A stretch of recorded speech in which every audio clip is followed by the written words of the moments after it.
In the winter of 1944, as the Battle of the Bulge raged in the dense forests of Belgium, a small group of American soldiers found themselves facing a nearly impossible task.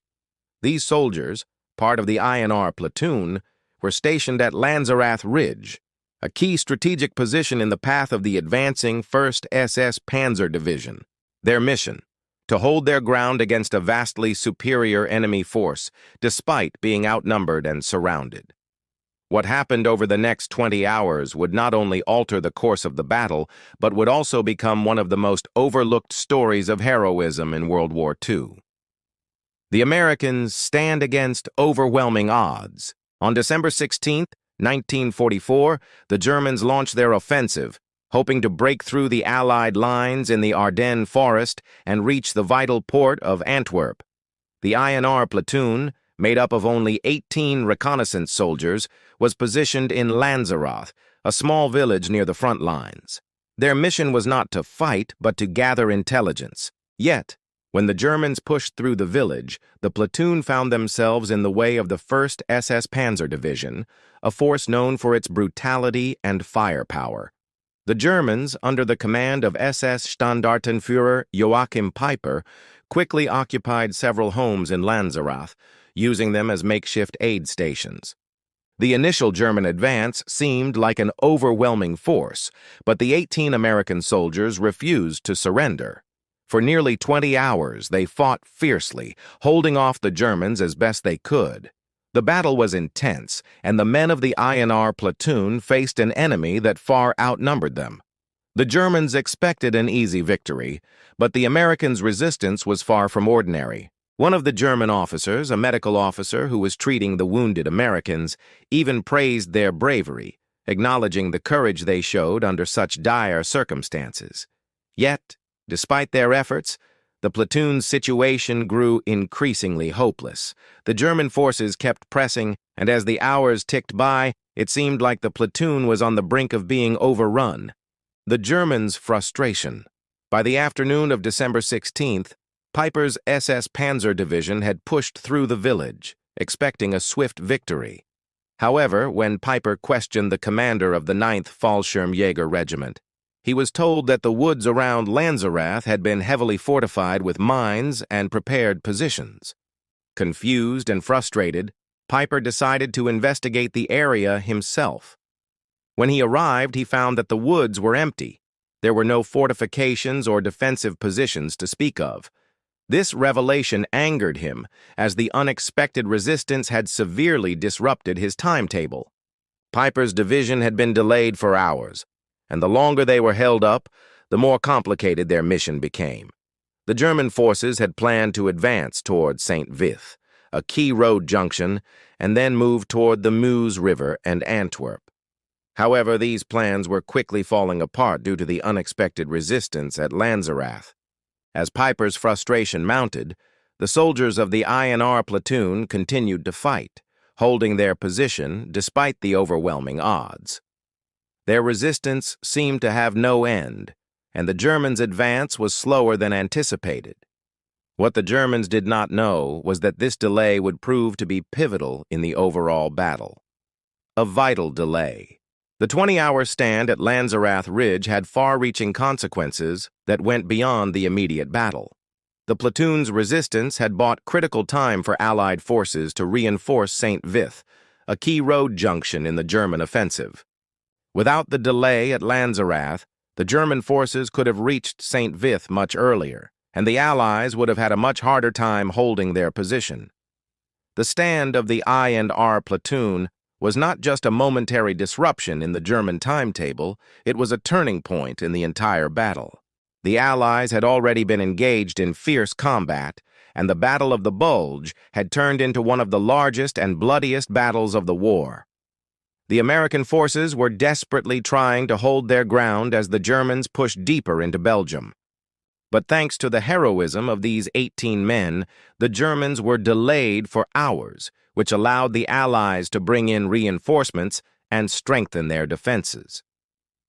At 4:30 a.m. on December 17th, after more than 18 hours behind schedule, the 1st SS Panzer Division finally departed Lanzerath. But by this time, their plans had been significantly delayed, and their advance toward the Meuse River and Antwerp was severely off track. This delay would contribute directly to the failure of Hitler's Ardennes offensive. The full impact of the I&R Platoon's stand was not immediately apparent. These soldiers, isolated and facing overwhelming odds, had no idea of the effect their resistance had on the battle. They had no way of knowing that their actions had bought crucial time for the Allies to regroup and reinforce their positions. For them, the story was far from over. They faced the harsh reality of captivity with no understanding of how their heroism had altered the course of a major battle. The surrender and the prisoner of war journey after their heroic stand, the I&R Platoon was eventually captured by the Germans. They were taken as prisoners of war and forced to march to Junkerath, then crammed into boxcars bound deeper into Germany. The journey to captivity was brutal. Lieutenant Buck and the other prisoners were subjected to horrific conditions during their transport. They were given no food, no water, and were exposed to the freezing winter temperatures. By Christmas Day, 7 men in Buck's car had died.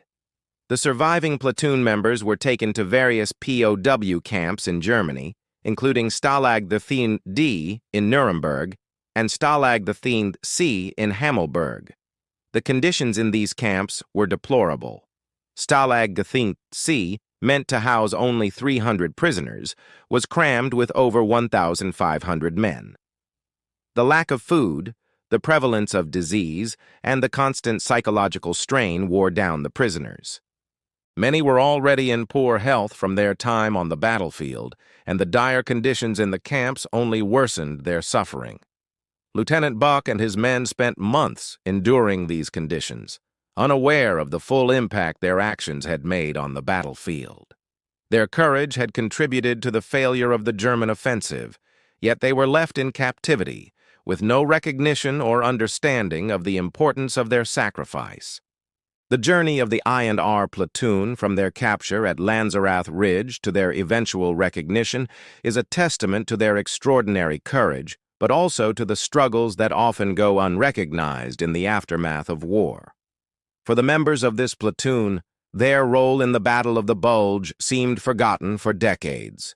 Their bravery, which had delayed the German advance long enough for Allied forces to reinforce St. Vith and ultimately disrupt Hitler's Ardennes offensive, went uncelebrated. However, the struggle for recognition began long after the war had ended and their time as prisoners of war had passed. The harrowing POW experience. After their capture on December 16, 1944, the platoon members faced a grueling journey as prisoners of war. The initial stages of their captivity were marked by harsh conditions, including the brutal march to Junkerath and the cramped boxcars used to transport them deeper into Germany. The men, already exhausted and suffering from the effects of battle, were subjected to the extreme cold, with no food or water to sustain them. The cattle cars that held them were overcrowded, and many were left without proper warmth in the bitter winter cold. As a result, 7 men from Buch's unit died during the journey by Christmas Day. Once they arrived in the POW camps, the conditions remained equally dire. The men were scattered across several camps, including Stalag XIII-D in Nuremberg and later Stalag XIII-C in Hammelburg. At Stalag XIII-C, the situation was particularly horrific. Originally designed to house 300 prisoners, it now contained over 1,500 men, leading to overcrowding, meager rations, and rampant disease. The prisoners had to endure severe malnutrition, lack of medical care, and constant mental and emotional strain. Lieutenant Buch, along with the others, was forced to adapt to these deplorable conditions. Patton's task force Baum and the liberation attempt. As the war neared its end, there was a glimmer of hope for the men in captivity. In March 1945, General George Patton's task force Baum, part of his drive to liberate POWs from German captivity, attempted to break through and free those imprisoned at Hammelburg. However, the operation was met with confusion and limited success. Many of the prisoners, including Lieutenant Bauch, were recaptured during the chaos of the rescue attempt. Buck and his fellow soldiers were eventually liberated just 1 week before Germany's surrender. By the time they were freed, Buck was emaciated and suffering from hepatitis, his body ravaged by months of harsh treatment. His physical condition, along with that of the other survivors, showed the toll that captivity had taken on them. But for Buck and the others, the battle was far from over. Their story was not yet finished, and they had no idea that the courage they had shown at Lanzerath Ridge would remain largely unknown for years. Post-war struggles and the quest for recognition. As the years passed and the men of the I&R Platoon began their recovery, they were left with no recognition for their pivotal role in the Battle of the Bulge. While the larger battles, such as the defense of Bastogne, garnered widespread attention, the heroism of the platoon was overlooked. Many of the soldiers, including Buck, believed that their capture had been a failure, not understanding the significant impact their stand had on the course of the battle. Their role in disrupting the German timetable, allowing time for reinforcements to arrive at St. Vith, had gone unnoticed by the broader public. In the early 1960s, however, a small spark of recognition was ignited.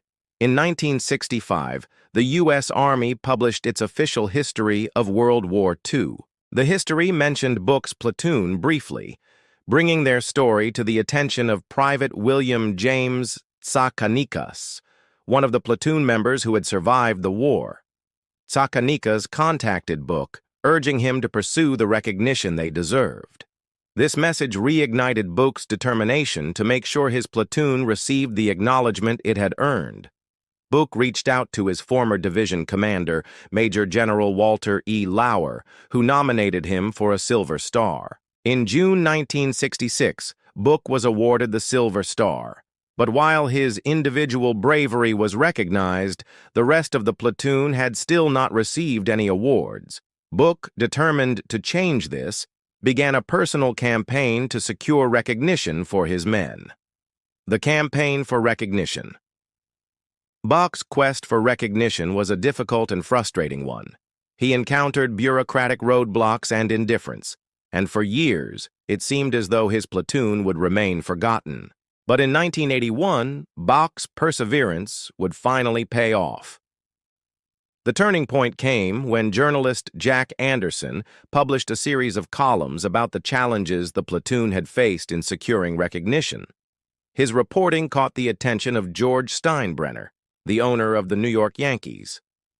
Steinbrenner, a strong advocate for veterans, took the issue to House Speaker Thomas P. O'Neill, adding political pressure and momentum to the cause. Finally, on October 26, 1981, the surviving members of the I&R Platoon were formally recognized for their heroism at a World War II Valor Awards ceremony held at Fort Myer, Virginia. The men were awarded the Presidential Unit Citation, the highest honor given to military units for extraordinary heroism. In addition, 4 members of the platoon received the Distinguished Service Cross, 5 earned the Silver Star, and 9 were awarded the Bronze Star with the V device for Valor. The 4 artillery observers who had fought alongside them were also recognized. A historic achievement. The recognition of the I&R Platoon in 1981 was a long overdue acknowledgement of their heroism.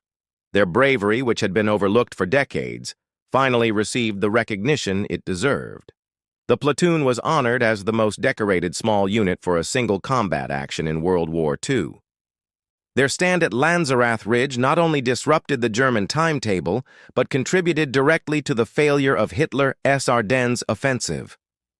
While the platoon had been forgotten for decades, their story is now a powerful example of unsung heroism and the impact that a small group of soldiers can have on the course of history. Their actions at Lanzerath Ridge and the subsequent struggles for recognition serve as a reminder of the importance of acknowledging the sacrifices made by those who often remain in the shadows of history.